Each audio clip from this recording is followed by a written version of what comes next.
What have you seen is the biggest DC networking mistake? Biggest DC networking mistake is Hey guys, Melissa Dargan here, and welcome back to my YouTube channel, Personal Finance, where I talk about all things money. For the CONGRE Series, I'm excited to have with you today Tom Manatos. Yes, the Tom Manatos who started Tom Manatos Jobs, which seeks to help people find jobs and internships on Capitol Hill, in federal and state government, as well as any job that touches the policy, advocacy, or campaign sectors. And today we're going to discuss how to network your way into your dream DC job. Tom, would you like to say any welcome words? Thanks so much for having me. I really appreciate it. Like you said, we started Tom Manatos Job to try to break down the barriers of helping people find a job. And today I'm excited to talk about the networking part of it. So much of finding that job is knowing about it. And the majority of it is about networking, how you get there. Before we dive in, if you enjoy this kind of content, either on personal finance or learning about your career in Washington, DC,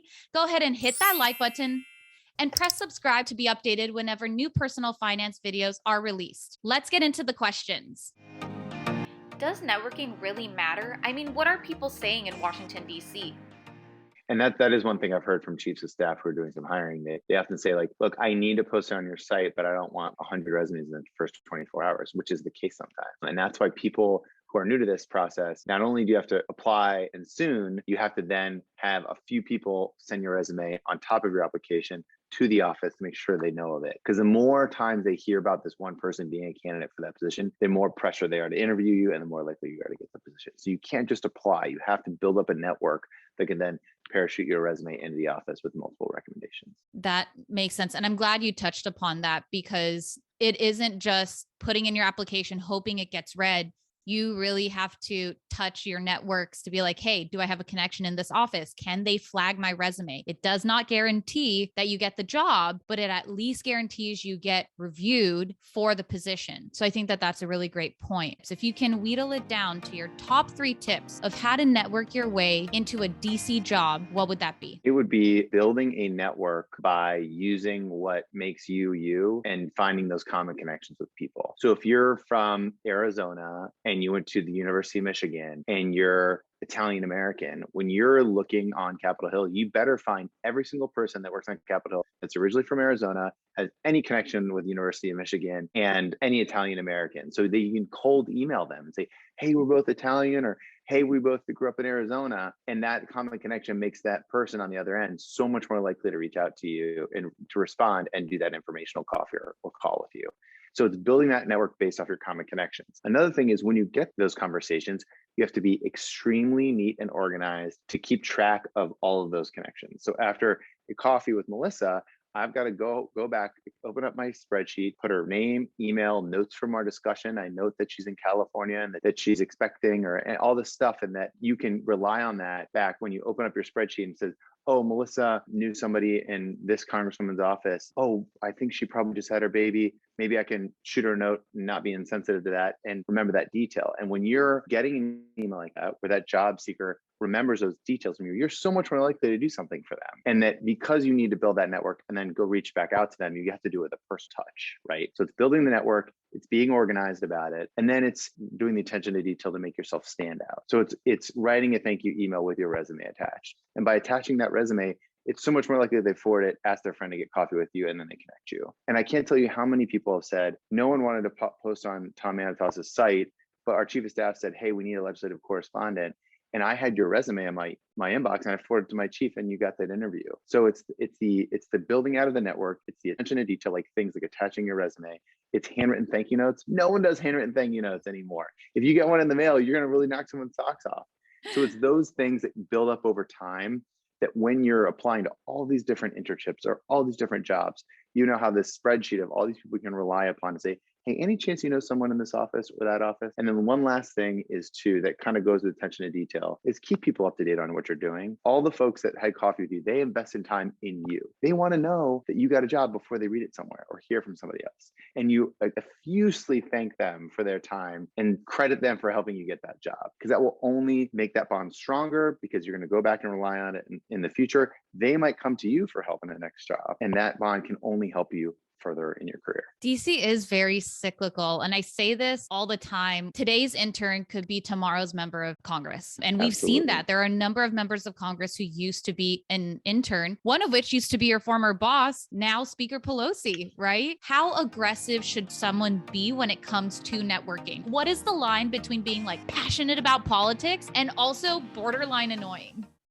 Yeah, I always say like persistence wins in this world, but you got to be persistent right up to the line of being annoying. You don't want to cross that line. An example is if you make your outreach about the individual reaching out to and not about yourself, it's received in a much better light. So for example, I was talking about earlier when you have that spreadsheet and you're taking notes from all those informational copies you do, that if you reach out to me, and you don't have to do this, I'm just giving an example, and you want to bug me about like sending your resume to somebody, another office on behalf of you, say, hey, Tom, saw your favorite football team's on a 4-game win streak, that you must be thrilled. Oh, by the way, I applied to this position. Can you forward the resume? I'm like, yeah, oh yeah, sure. Oh, he or she remembers I'm a Washington football team fan. Wow. And then I forward it. So make it less about you and more about the individual. Or if you just kind of like want to keep that relationship fresh, like you've met somebody at a reception and you see their boss speaking on the floor, just shoot them a quick note being like, hey, saw your boss was speaking on the floor and managing this bill. That must be really cool for you. Hope you're doing well. Make it about them and it's not perceived as annoying. Also, don't do it every week. Manage your touches. So if it's just keeping the relationship fresh, every 4 to 6 weeks is probably okay. Short of a month, definitely not. If it's the one of asking their favor for help of applying for a job, you could do that pretty frequently, but just be careful on that and spread those asks out to multiple people so you're not going back to the same person every time.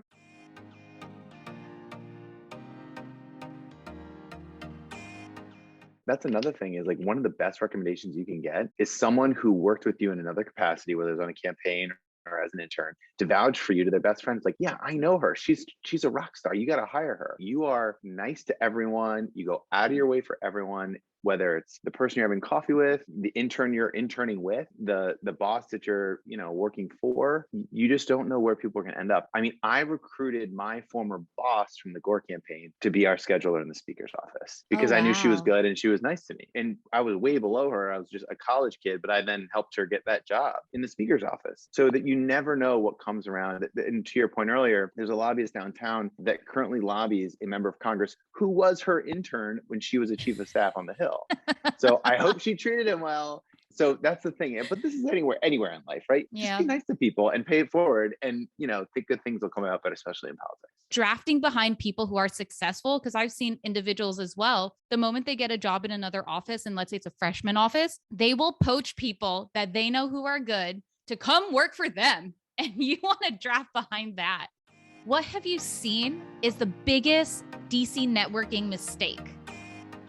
Biggest DC networking mistake is not being nice to others. There's no reason to be nasty, even if somebody's nasty to you. You remember that. I mean, there's one specific moment where, without getting too many details, somebody made a scene at an event I was at because they felt like they were crossed by this other individual. And I've now seen that individual who made that scene, who almost picked a fight with somebody, in all kinds of places. And the first thing I want to tell everyone around me is, can you believe this guy did that?